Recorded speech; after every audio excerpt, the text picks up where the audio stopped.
Viva's Language Learning Episode 2 Direct and Indirect Questions.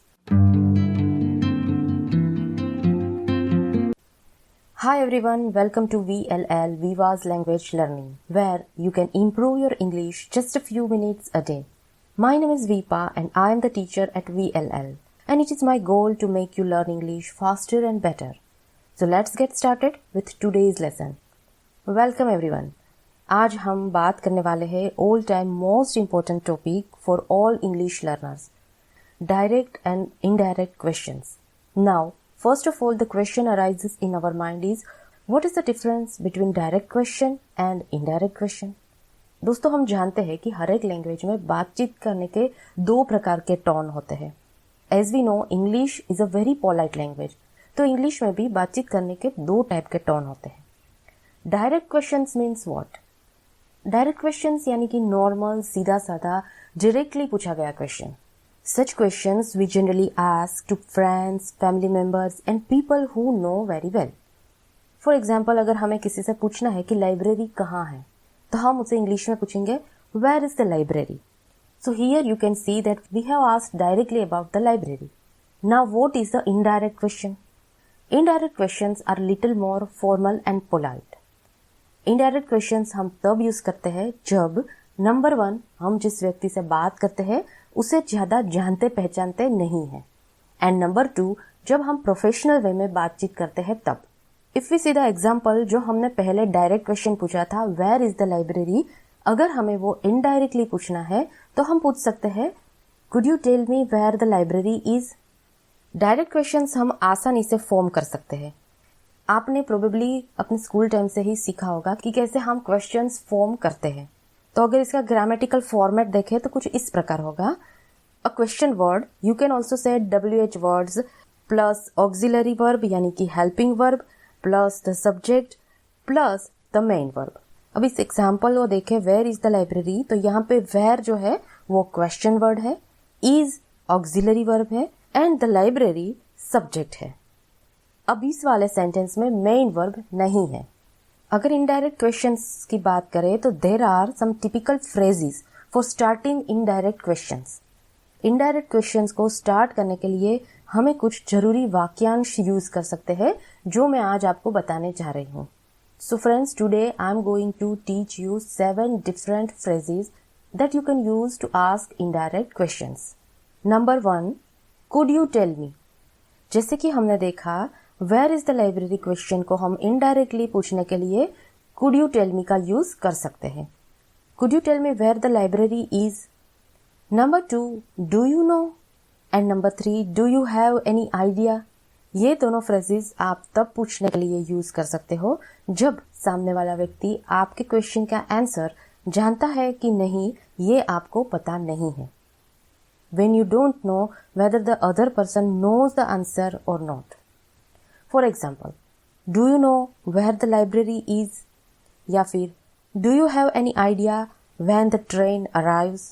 Some more indirect questions phrases are I was wondering.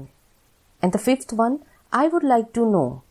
Actually, जब हम ये दोनों phrases I was wondering and I would like to know use करते हैं तो हम actually questions नहीं पूछते हैं, बल्कि ये एक तरह से स्टेटमेंट मतलब कि विधान वाक्य बन जाता है. For example, I was wondering how much this costs. This is not actually a question. ये एक स्टेटमेंट है जिसमें ये सूचित होता है कि हमें इस आइटम की प्राइस जाननी है. 2 more indirect question phrases are would it be possible and is there any chance. These 2 phrases are used to ask about possibility indirectly. किसी भी चीज पॉसिबल है कि नहीं ये जानना हो तब यूज कर सकते हैं.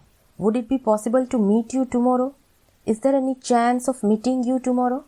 चलिए अब देखते हैं डायरेक्ट एंड इनडायरेक्ट क्वेश्चंस के कुछ एग्जाम्पल, जिनको अभी जो हमने फ्रेजेस देखे उसी को यूज करके हमने बनाए हैं. Here is the direct question. Where is the market street? Could you tell me where the market street is? Now notice the difference between the direct and indirect question. दोस्तों, इस difference को ध्यान से देखना बहुत जरूरी है, क्योंकि प्रॉपर सेंटेंस बनाने में आपको इसका करेक्ट यूज आना बहुत जरूरी है. डायरेक्ट क्वेश्चन में हम पूछते हैं Where is the market street? The word is comes before the word market street. Indirect question में डिफरेंस ये है कि इसमें ये word is market street word के बाद में यूज होता है. See, could you tell me where the market street is? So this is the general rule with indirect question. और रूल ये है कि ऐसे क्वेश्चंस में टू बी का जो वर्ब होता है, जैसे कि is, are, am, was, were, वो सब्जेक्ट के बाद में आता है. Here is the another example. Direct, what time does the bank open? Indirect, do you know what time the bank opens? Have you seen the difference? Indirect question में हमने auxiliary verb does को use नहीं किया है और direct question में हमने verb open use किया है, जबकि indirect question what time the bank opens में open का opens हो जाता है. दूसरा example, direct question. Why did you move to Europe? Indirect question. I was wondering why you moved to Europe. Again you can see there is no auxiliary verb did in the indirect question और move का moved हो गया है. So don't say I was wondering why did you move to Europe. This is a wrong format. चलिए एक और example देखते हैं. Direct question. How has he managed to get in shape so quickly? Indirect question. Do you have any idea how he has managed to get in shape so quickly?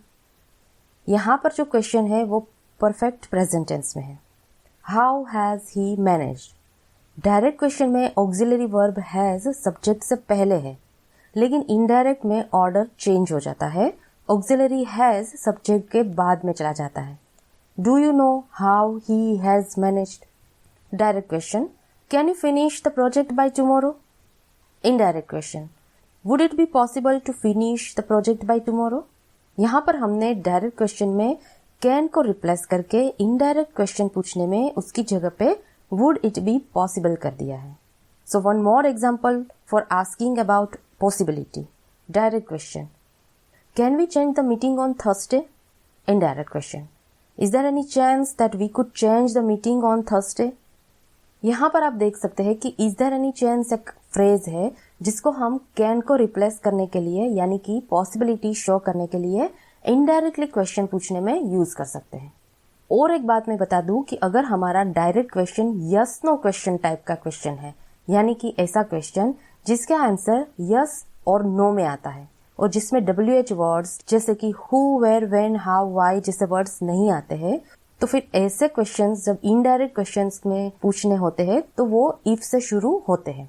For example, direct. Are you joining us for dinner? Indirect. Could you tell me if you are joining us for dinner? Direct.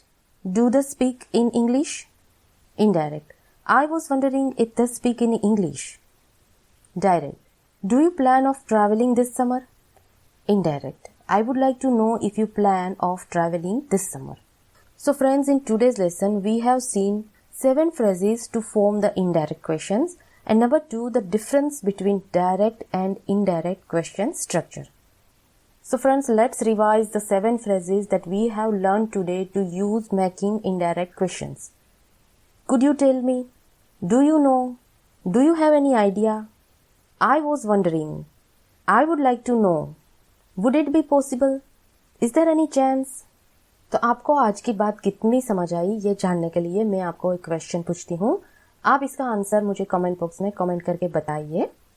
मैं video को pause करती हूँ और उसके बाद मैं आपको answer बताती हूँ. So before we end today's lesson, convert this direct question into indirect question. Are they coming with अस?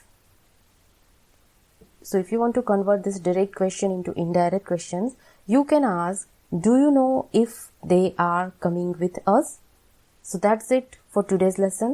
अगर आप भी अपनी इंग्लिश इम्प्रूव करना चाहते हैं तो वीवास लैंग्वेज लर्निंग के यूट्यूब चैनल को सब्सक्राइब कर लीजिए. Thanks for listening and I'll see you next time. Keep practicing in English and I hope you'll have a